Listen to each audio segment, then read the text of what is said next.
We're gonna come with having number two. This is my final video. It'll probably be a two-parter. If I keep it short, it may be a two-parter. If I go rambling on, then it'll probably be a long video. So, in one of the videos that I just done, I talked about a cultural bubble. Alright? I talked about how on TV shows there's not enough diversity of people like me. And there's not, with the exception of Empire having a lady who is mixed with black and white.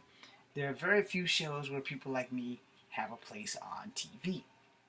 Which is a whole reason why I started my channel, was to make a hero for kids like me who are multicultural or biracial, so they would have someone to look up to. They go in there, oh, I'm gonna be this guy because this he's just like me. He's got a black dad and a white mom, or vice versa, or he's got a black mom and a Chinese dad. He's awesome, and he's gonna do this, and he's gonna do that, and he's gonna do that, and hey, that was pretty much the gist of how my character for Path of Ascension was. He was supposed to have a Chinese father and a black mother. The same thing with my very first movie, Fallen Dragons. My father was supposed to be Chinese, and my mother was mixed with black and Native American. Her father being Native American, her mother being black. That was pretty much the backstory, which is why my last name in that movie was Lung, because Lung is Chinese for dragon. And then when me and Adrian Cal had our battle, we discussed what his character was. Agent Cal, he was my brother on the other side of the world. Our father, who was the Chinese man, gave his family everything, and my mom and I was his dirty little secret. Alright? Makes good TV. Sadly, I can't remake this film because I don't have money to buy out the contracts of everyone else I made. And if they're still alive, the deal was that if it ever got famous, if it ever got remade, I'd have to buy them out, or we'd all have to give them all jobs. But that was like almost 20 years ago, so we don't even know if these people are still in any shape. And if you're out there, I'm sorry that I have failed you. Message over. Now let me begin. So there aren't many characters with those adversities or those ethnicities, or you don't get to see it on screen, should I say. If you have a mixed person on screen, you rarely get to see them have dinner with their family. You rarely get to see them come in, or if you do get to see them, they're living with one parent or the other and the home is broken, or it is divorced, or something isn't more phenomenally right at the time of what's going on with it. You know what I mean? It's doable, but outside of the Rock's remake of Walking Tall, there ain't too many of those shows that's going around where I come in and I hug my Chinese father, or I come in and I hug my black mom, and my black mom and my Chinese father both hug me, and we go eat dinner. So we're going to have the fried chicken, or we're going to have the chicken fried rice. We don't get none of that shit. So let's say I go in and I have a Native American father. Are we going to get wasp soup, which I have not tried? I'm looking forward to trying to find someone who can make that shit without killing me. Or do we have the fried chicken from my mom who's black?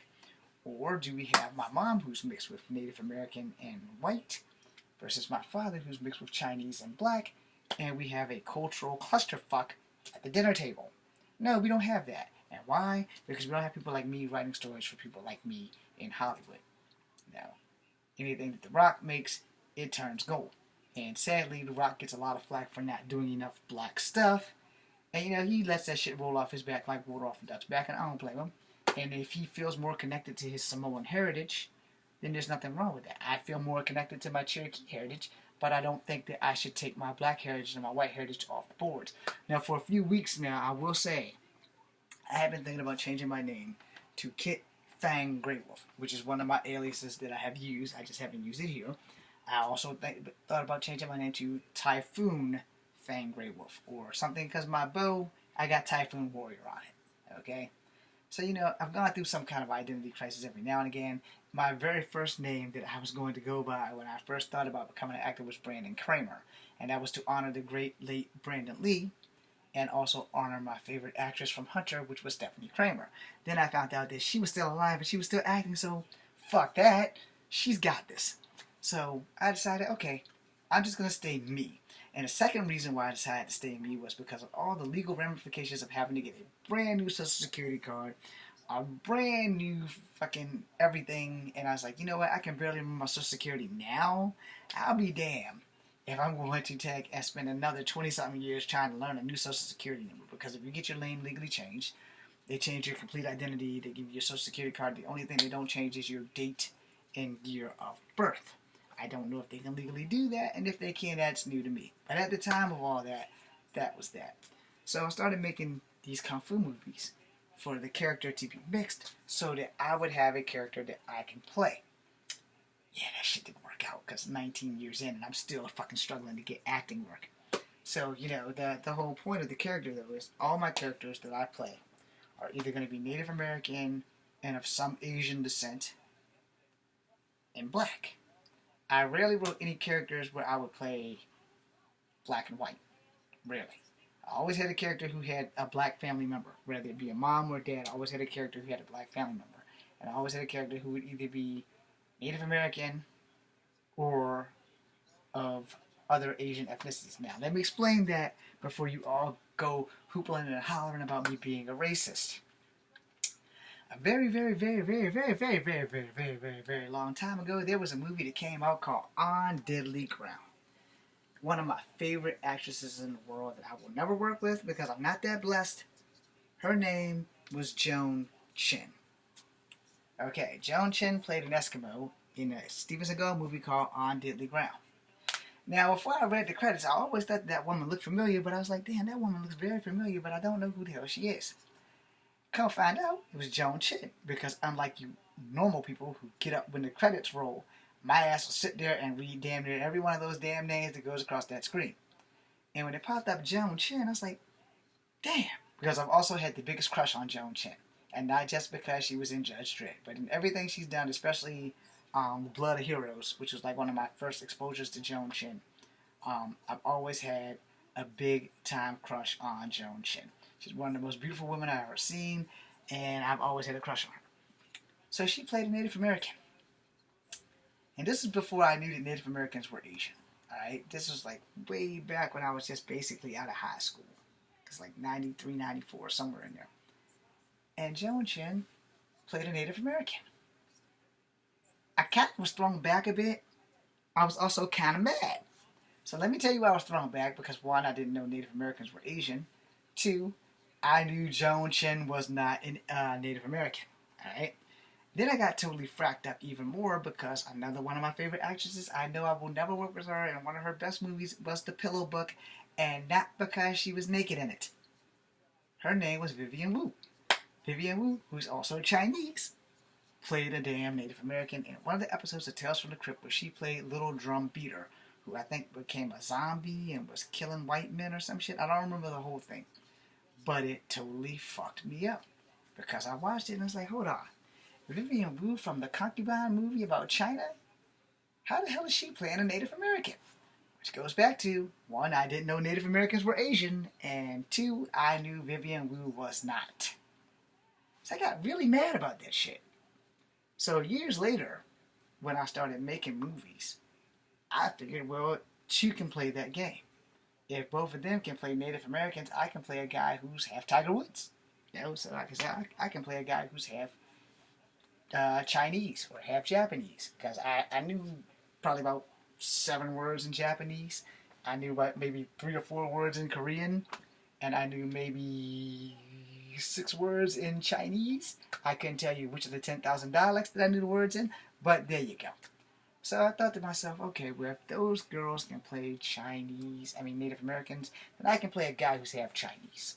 I was reading this book, can't remember the name of it now, but it had something to do with the Macintosh family, who were white people living in Japan or in China, and the dad was cheating on the wife with the Chinese girl who was pregnant, and the daughter. It's a really good book. I wish I could find the damn thing. But anyway, that being irrelevant for this point being that, you know, I started writing characters that only I could play. Characters who were mixed. Characters who would have either a white mother or a black mother, and a Native American father or an Asian father, or vice versa.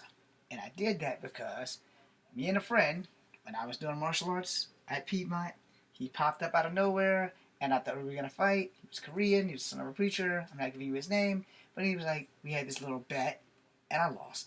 And that's when I found out that Native Americans were Asian. So every story I wrote after that, I made sure that my character had some Native American parent. Alright? I have never really done a character who was, I may have, I don't know, I gotta go back and find all those scripts. That was all of them, you know, Native American, black and white. I may have done one or two, because I'm pretty sure when I did Dragon's Breath, Koei might have been all three, because I can't remember Koei's last name. But anyway, you know, you write these things, you get going, and you're ready to go, and then you gotta find actors. And then you have problems. Because some people can act until they get in front of the camera, and then shit goes to hell.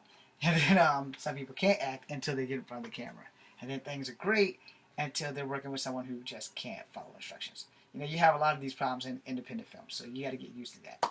So moving forward, you know, I was like, all right, so if Joan Chen and Vivian Wu can play my people, then I'll play their people. Now, of course, with this dark skin and this yellow skin, and my eyes aren't as slanted until I smile, I can't walk around like this all day, because then I would be making fun of Mickey Rourke doing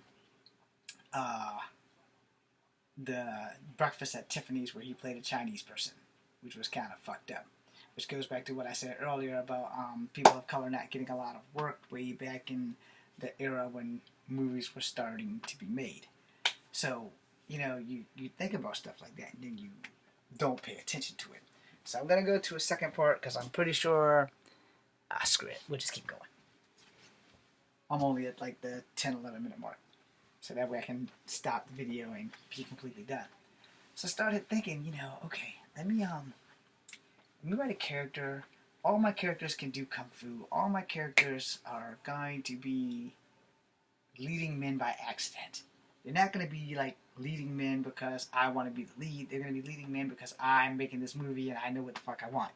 So, you know, with Fallen Dragons, I was a college student, and we were subjected to experiments as children, and they took stuff from us, and then they subjected it to soldiers and made them super soldiers from what they took from us. And then to get the super soldiers from dying, they had to come back and get us. Everything was peaceful except for I could get 14 people to save my dick. So therefore, that movie, we got 7 people. We had 4 good people and 3 bad people. And then we had that one extra guy who didn't have a whole lot to do, and that's how that happened. When I did the cleanup, I just played a spy. It wasn't mine, therefore. And then when we did, what the hell? When I did Path of Ascension and when I did Dragon's Breath, my character was mixed in both of them. And so Path of Ascension led to Guardians of the Earth, and Guardians of the Earth got stolen. I have the footage. I don't have it the way I said it, but I do have it done. I do need to upload that. I'm hoping to do that by Saturday. I just want to go through it one more time to make sure that it is YouTube ready. So that being said, you know, it was one of those things where, you know, you're in or you're out, and we were all in, and my character had to follow a specific thing.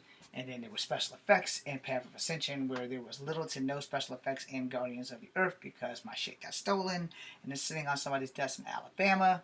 So what I have was what we had saved, but special effects are in, but not the way they should be, so they're like cheesy as fuck. But you're gonna enjoy it, hopefully. And I'm going to have that shit up hopefully by the end of Thanksgiving. Hopefully. If not, if I can't use this computer to get it up, then I'm going to try to go to the university to see if they can help me get this shit up. Anyway, that being said, you know, I made these movies with characters who were mixed because when I look at TV, I rarely got to see characters who had either a white dad and a black mom, or a black mom and a white dad, and I just said that twice, just reverse. But I meant to say it was a black dad and a white mom, or an Asian mom and a black dad, or an Asian dad and a black mom. We get none of that shit. We were lucky if we got anybody who had a white parent, and if they did have a white parent and a black parent, it was like adoption. Up until like One World came out. One World was the main antagonist of shows with kids that were mixed, but they didn't have parents. Their parents were their foster parents, and that show should have stayed on, because it did help me gravitate more to what I wanted to do in my life. Sadly, my acting career has not taken off in 19 years. And there have been times where I have wanted to quit because I am not a good salesman, clearly. No one's buying what I'm selling. So, you know, it's kind of one of the things. I'm pretty sure that when I get that one break, I'm gonna take this world by storm. So if you guys like help me out here, that would be great. But the thing is that, you know, when it comes down to it, you know, I want to make martial art movies, I want to make science fiction movies, and I want to make scary movies. Those are the only three genres I really know about. You know, I don't want to do a lot of drama because I don't think I'm that good. But I can be coached. You know, I can be taught. Anybody can be taught some skill level or another. And the thing with that is, you know, when it came down to characters, I wanted my characters to be mixed. They have to be mixed because there's not enough mixed people working in Hollywood. There's always people that they pass off as mixed. So I want to talk about that because when I was younger, they did have Native Americans play Native American parts, like Adam Beach. They had I can't think of the guy's name, but he played the Indian in the Cabot. They had other Native Americans, Graham Greene, other people playing it, but they never had mixed people in there, you know. And then when they made the movie either Thunderheart or Trueheart with Val Kilmer, I do not think Val Kilmer is Native American, but he played the role very well, which only goes to exceed his acting career. He knows what the fuck he's doing. That's right, Goose from Top Gun played a Native American police officer. So I would like to have had that role, because I'm half Native American, you know. And the thing with that is, you know, there's a lot of roles that I could have played. There was a role that Lou Diamond Phillips did, and I'm pretty sure, I don't know what in the blue hell Lou Diamond Phillips is. I do not know if he's Filipino or if he's Native American. I will have to Google that and find out. Hi, Lou. Anyway, as I close this video out, I wanted to have a hero. I wanted to have lots of heroes because I unfortunately fell into the same bullshit-ass trap that my idol and hero Bruce Lee fell in. He wanted to give the world a hero, but he wanted to give them a Chinese hero because the American world has never seen a Chinese hero, where it took his death to do that. And I don't want that to be me, but it very well may be. Now, unfortunately, his son Brandon had a little bit easier time making more movies, and same with Shannon. Until Brandon's death, you know, their movie careers were like going up. And then after Brandon's death, it's like, no, we probably shouldn't let Shannon do anything else because she's a legacy.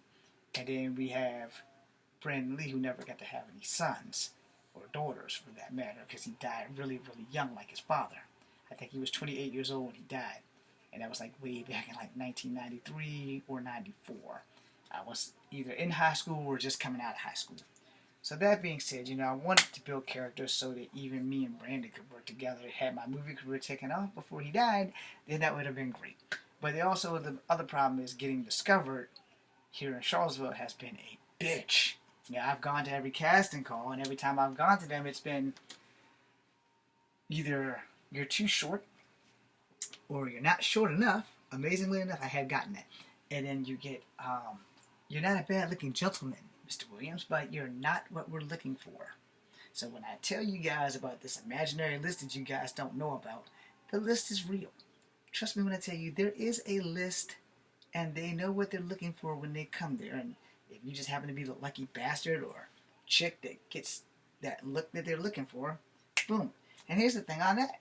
You know, outside of cutting my hair, I can't change my facial structure or my skin tone. But if you want to dye my hair a different color so that I get the look that you want, I'm more than willing to consent to that. But haircuts are out. No. And no gay sex scenes or sex scenes in general without me having a long, hard talk with the actress involved. I will do sex scenes with chicks, but not with dudes. But again, we'd have to have a long, hard talk. Okay, I'm James Williams. Use company habit number 2. Take what I said into consideration and be seeing you.